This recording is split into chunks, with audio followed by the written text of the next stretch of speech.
While government officials can make themselves complicit, we, the people, have a choice and have a choice in this interconnected system through our wallet, through what we purchase.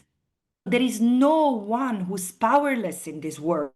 So you need to be careful on what you put in your grocery bag. You need to check where do you have your bank account. There are NGOs these days writing to me saying, oh my God, we have our NGO's bank is BNP, which is mentioned in my report. How are we going to do? Well, choose another bank. There are banks who have chosen an ethical path. There are ethical banks.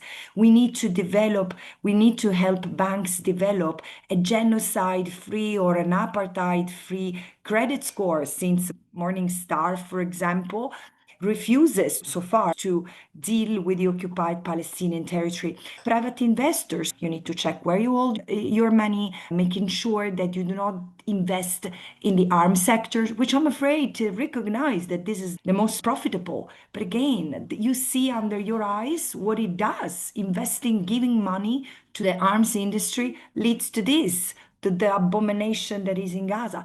But also, it's about time to really provoke a paradigm shift. Yes, there is a need to prompt proper legislation, and maybe it will come, but right now we need to start by holding people accountable. So I've begged, I've implored the civil society for the 3 years I've been a special rapporteur, please be coherent with the needs of the Palestinian people. The Palestinian people don't need development assistance, they need freedom. And this is why the civil society now need to reorient their tools and their resources towards supporting this. From self-defense, we need to shift to self-determination, and we need to hold policymakers accountable. I mean, I appreciate that there are state officials now wanting to recognize the state of Palestine. You need no fanfare. Just do it. Just do it. It's a formality. You don't need to wait for the big ceremony for something that will need to nothing unless it's supported by accountability. And the accountability starts at our level. Businesses, universities need to cut partnerships with everything that has to deal with Israeli universities or research in Israel. Are we suggesting that it's time to cut ties with Israel? Oh, yes. Oh, yes. No one asked this question when it comes to Russia. No one asked this question when it came to Iraq.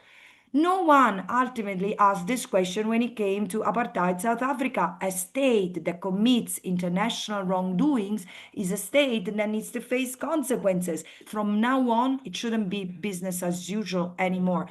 All entities, private and public, should cut ties with Israel.